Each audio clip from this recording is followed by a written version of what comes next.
Bercahaya bersama DPRD Provinsi Jawa Tengah.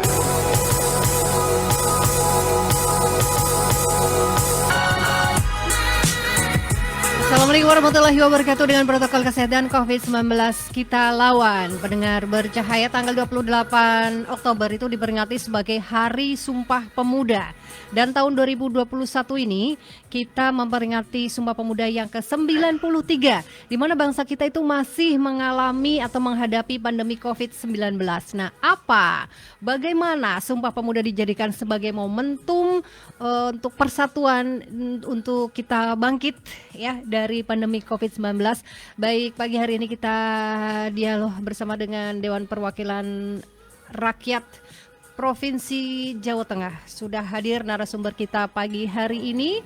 Ada Bapak Bambang Haryanto. Selamat pagi Pak Bambang. Selamat pagi Mbak Delia. Iya. Assalamualaikum warahmatullahi wabarakatuh. Salam sehat ya Mbak Delia ya. Salam sehat selalu. Iya, Pak Bambang Haryanto, Ketua Komisi C. Kemudian ada Bapak H. Samiruddin SHMH. Iya, Pak. Oh iya, ini tulisannya, oh iya Samirun. Samirun ya, Samirun. Iya. Iya, saking semangatnya ini.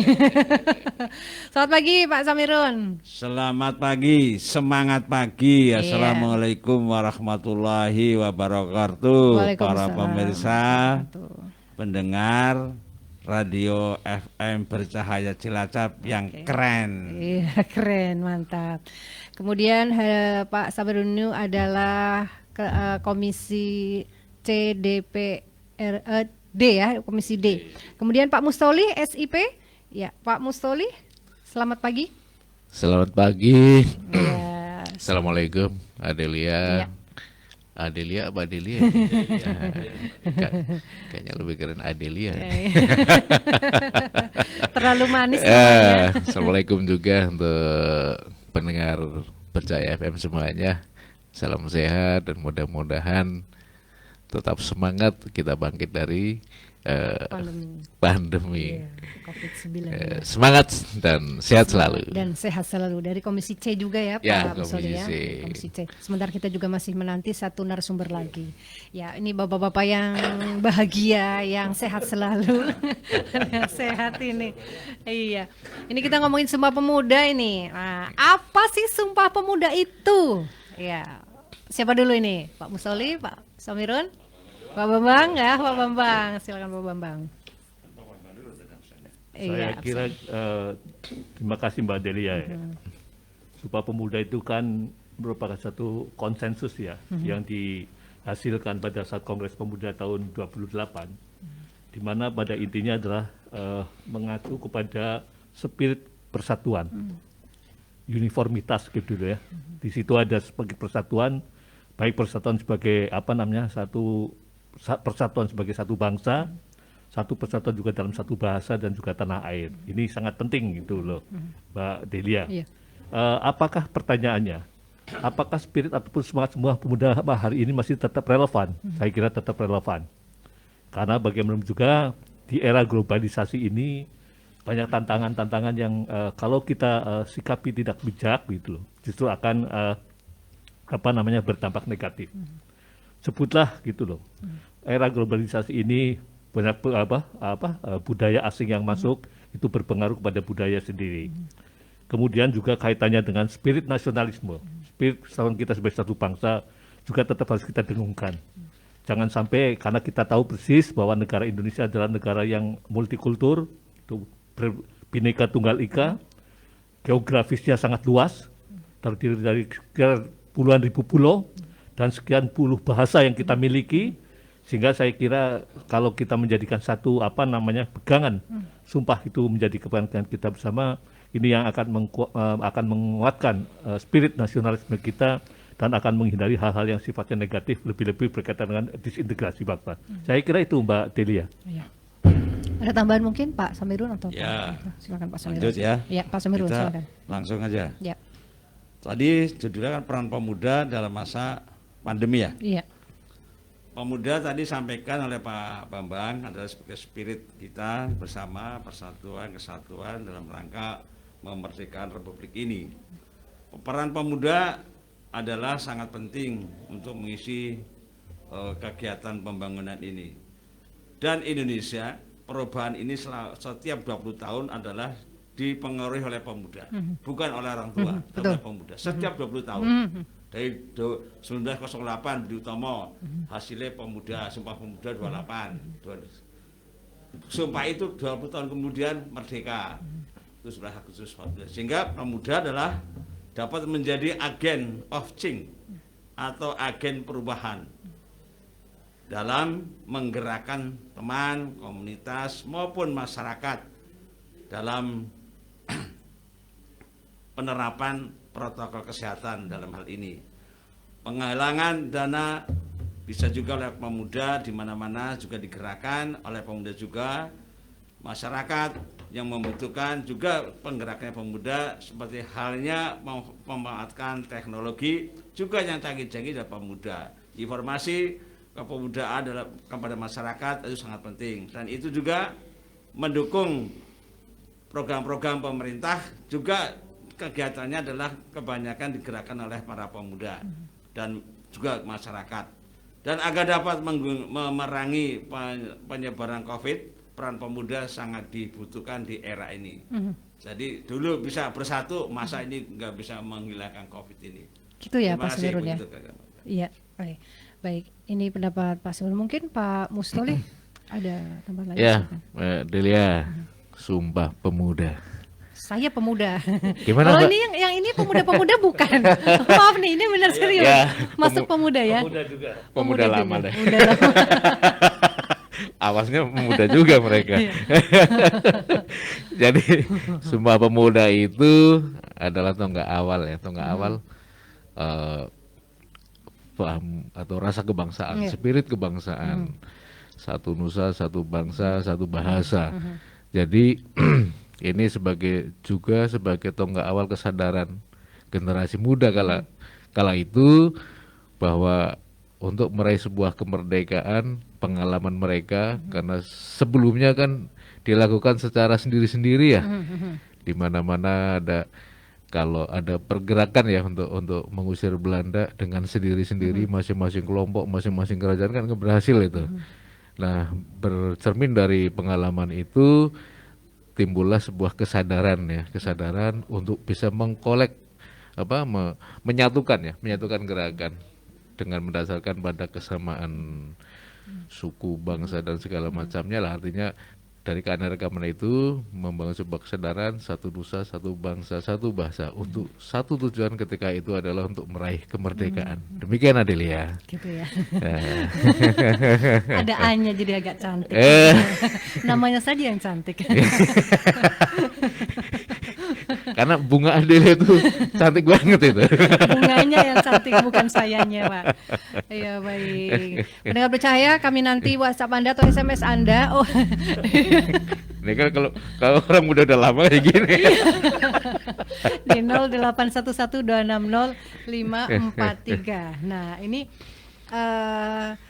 jadi saya kan tadi nanya nih, ini berarti dulu pernah muda ya, maksudnya jadi pemuda. Nah, sekarang kan tugasnya merangkul pemuda atau membimbing pemuda atau memberikan contoh pemuda. Seperti apa dan bagaimana sih khususnya gitu loh. Ayah dulu, Samirun dulu. Oh, Samirun Yang ya, mudanya karena udah lama banget. Mudanya udah lama sekali nih, Pak. Gimana kan dia? Iya. Gimana? Tadi? Iya. Ulang lagi. Iya, sebagai pemuda masa lampau gitu ya, Pak ya. Iya. Apa yang bisa dicontohkan untuk pemuda-pemuda saat ini? Oke. Jadi gini, saya pernah jadi pemuda masa lampau tadi ya. Iya, betul. Ya, 68 tahun saya sudah Oh sekarang. gitu ya. Berarti sudah 3 generasi. Kalau 60 tahun setiap 20 tahun kali generasi, saya sudah 3 kali. Jadi kalau pemuda, saya dari kecil ada hidup di desa. Bersaudara 8, saya cita-citanya sangat tinggi mimpinya. Waktu itu ibu saya itu berdagang, selalu juragannya itu di kota-kota adalah istilahnya dulu adalah abah, baba, Cina. Saya ingin, kenapa Bu? Kok juragan semuanya aba-aba semua, gitu. Sebelah gitu. Ibu saya bilang, ya sana kamu sekolah, biar jadi juragan. Saya amini. Sehingga saya cita-citanya ingin jadi juragan. Pengen jadi aba-aba itu Bukan ya? jadi anggota DPR. Oh gitu? Iya. Berarti ini bukan cita-cita? Bukan cita-cita ini. Cita-cita saya jadi saudagar, jadi pedagang. Oh gitu? Alhasil saya merantau di Cilacap. Mhm. Nah, ketemu, kalau bermau cita-cita pemuda harus fokus. Kalau pengen jadi saudagar harus bergaul dengan saudagar. Jangan bergaul sama pengangguran, bergaul sama yang bukan tujuan kita. Pendidikannya pun saya menjurus kepada yang sesuai dengan cita-cita saya. Saya dari SEMEP, dari SEMEA, kan ekonomi itu. Nah, pemasaran ilmu produksi diajari, pemasaran diajari, tata buku diajarin. Nah, sampai sekarang kepakai itu. Lalu kursus, saya punya ijazah sabun B waktu itu. Tata buku zaman itu ya. Sehingga cita-cita saya menyambung. Nah, yang paling penting bergaulnya itu harus dengan pedagang-pedagang. Nah, saya harus akrab dengan pedagang-pedagang. Pertama ya silaturahim dan sebagainya. Dan belajar kerja. Belajar kerja artinya sesuai dengan cita-citanya, bukan geser-geser. Nah, pedagang gimana sih? Saya pernah jadi bangku rokok di alun-alun. Gitu ya Pak? Iya. Yang Rokok, asongan gitu? Pakai sepeda kan? Oh. Zaman SMP itu. Dan saya pernah juga kerja di pemintalan, jadi kuli. Kan sama juragan itu. Nah, setelah itu saya naik SEMEA, saya masih bisa kerja tapi di dunia perdagangan. Ikut kerja di koperasi PKPN Kabupaten Cilacap, di Jalan Esmanan waktu itu. Setelah kuliah saya harus jadi pekerja juga. Jadi sales di PT Pancaniaga. Alhamdulillah tahun 81 saya ditugaskan oleh Pancaniaga di Cilacap. Nah, kebetulan ada proyek PPKC kedua kilang dulu, sehingga saya bisa belajar dagang, sehingga alhamdulillah hari ini cita-cita saya alhamdulillah kecapai dan saya tularkan pada anak-anak saya. Pesan saya sebagai pemuda masa lalu, hai para pemuda-pemudi, raihlah cita-cita setinggi mungkin, tapi harus fokus. Jangan belum sampai geser lagi, fokus. Kalau ingin jadi tentara ya harus aktif. Olahraganya harus bagus, bela diri harus bagus. Kalau mau jadi ahli hukum, jangan fokus gitu, belajar harus kutu buku dan sebagainya. Jadi ekonom harus belajar ekonomi dan sebagainya. Mau jadi politik misalnya, ya harus aktif. Mulai jadi anggota, jadi pengurus ranting, dari pengurus PAC, dari pengurus DPC sampai ke DPD. Nah, sesuai cita-citanya. Jadi DPR saya bukan tujuan, hanya dulu tahun 98 jalan-jalan di Cilacap kan benar rusak. Kan kita punya DPR. Kenapa DPR nggak bisa bergerak? Ada senior saya. Silakan sambil masuk aja ke sistem. Saya masuk ke DPR. Alhamdulillah jalan-jalan sekarang udah bagus semua. Akibat saya Samirun anggota DPR Jawa Tengah. Nah, ini Pak yang membimbing saya. Merdeka kan gitu loh. Itu. Tapi bisnis saya tetap hari ini. Oh gitu ya. Darah saya darah bisnis. Pak Bambang darah politikus. Tentang politik saya belajar Pak Bambang. Jadi saling mengisi gitu ya. Begitu pemuda-pemudi, salam saya. Selalu semangat. Selamat. Baik, semangat sekali Pak Samirun memberikan contoh bagaimana perjuangan hidupnya sebagai pemuda, kemudian juga meraih sukses sampai sekarang. Saya lihat sukses loh Pak Samirun. Maksudnya, ya kan ya, sukses keluarga, sukses karir, sukses lahir batin, keluar anak cucu. Istri saya cantik loh. Iya. Ini dia. Enggak, maksudnya kalau mau Bisa ditiru pemuda. saya nggak mau kalah. Kalah ya. Iya. Orangnya biasa-biasa saja. Ditemukan di sini. Lewat dia. Baik Pak Samirun, terima kasih sekali ya. Baik Pak Mustoli atau Pak Bambang ini. Untuk medium, pemuda medium. Oh, iya. Bambang dulu. Untuk meraih cita-cita Kalau Pak ini. Mustoli itu baru 2 putaran pemuda. Saya udah 3 lebih. Iya. Tapi saya ingin menarik lebih ke atas lagi. Artinya gini, untuk menjadi meraih cita-cita seperti Pak Samirun mulai dari remaja, mungkin saat itu halangannya tidak terlalu kentara ya. Nah, untuk saat ini kita itu di masa pandemi, bagaimana anak-anak remaja sekarang atau pemuda sekarang itu meraih kedepannya lagi, sementara kita sekolah ada terhambat ya, maksudnya sekolah dan pandemi ini sepertinya menghambat gitu loh di Ya, antara bertiga. coba Ini seperti teori apa? Pak Bang? Bambang sebentar. Kurang masuk, saya masuk lagi nanti. Oh gitu ya. Gimana nih Pak Bambang mungkin? Yang namanya abadi di dunia ini adalah perubahan. Dan setiap masa pasti ada tantangan tersendiri. Saya kira pada saat misalnya loh, eranya Pak Samirun pada saat berproses untuk mewujudkan cita-citanya tentu akan beda dengan bagaimana berproses untuk hari ini kan mestinya begitu. Ini yang perlu seperti sehingga misalnya gitu loh. Mungkin kalau dulu gangguan-gangguan yang sifatnya eksternal untuk bagaimana fokus pada menuju cita-cita mungkin agak sedikit ya. Tapi hari ini kita tahu persis berbagai macam sarana dan prasarana itu kadang-kadang kalau kita tidak gigih.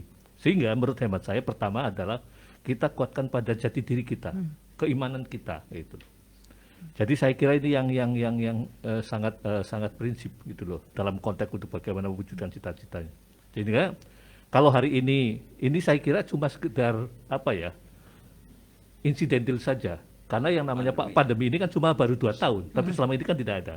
Tapi justru gangguan-gangguan yang lebih permanen itu yang harus seperti ini, ya kan? Gitu loh. Misalnya gitu loh, dengan kemajuan media sosial, gitu loh. Kalau kita tidak ada, sehingga saya kira kita ambil spirit, ya, roh daripada semangat untuk mewujudkan cita-cita tadi yang sudah ditestimonikan oleh Pak Samirun.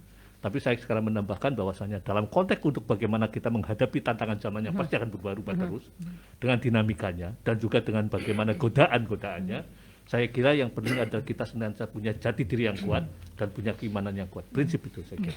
Itu kira-kira Mbak Delia. Ya, baik. Bagus sekali ya Pak Bambang.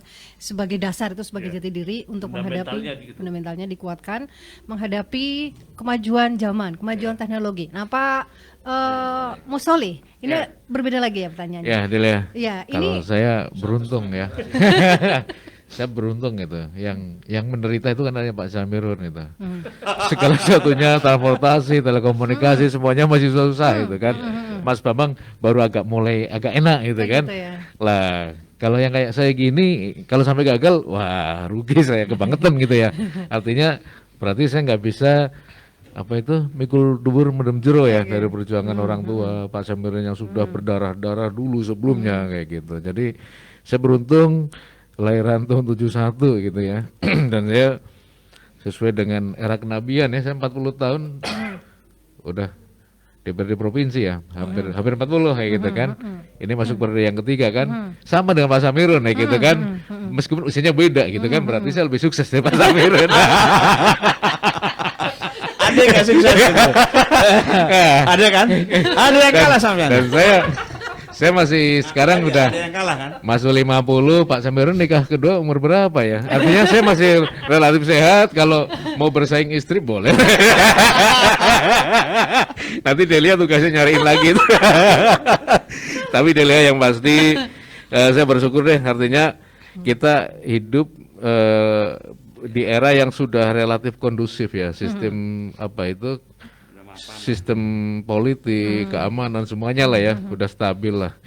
Kemudian arah kebijakan ekonomi pemerintah juga sudah makin bagus, sehingga tentunya kita yang masih muda gini, meskipun ada pandemi ya, kalau menurut saya itu bukan sebuah halangan gitu kan, karena yang pasti bahwa usaha itu tidak akan mengingkari hasil, kan gitu ya Delia ya. Betul. Sepanjang kita mau berusaha untuk merubah keadaan, apapun profesi kita, apapun jalan hidup kita, untuk menjadi sukses itu ada 1000 jalan ya, ada 1000 jalan, sehingga yang penting bulatkan tekad bahwa negeri ini dibangun di atas ceceran darah gitu kan.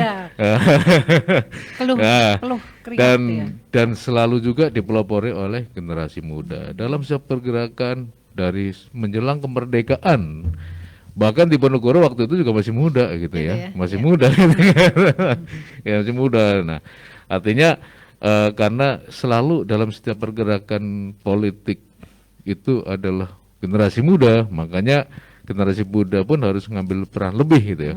Meskipun barangkali sekarang persaingan jauh lebih kenceng gitu ya. Betul. tapi peluang hidup sekarang juga lebih luas dibanding dulu gitu iya. kan.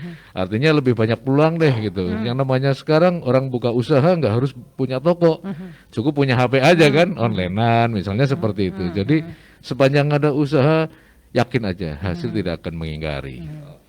Baik. Mas Elun mau menambahkan mungkin atau cukup? Ya harus dong merangkum.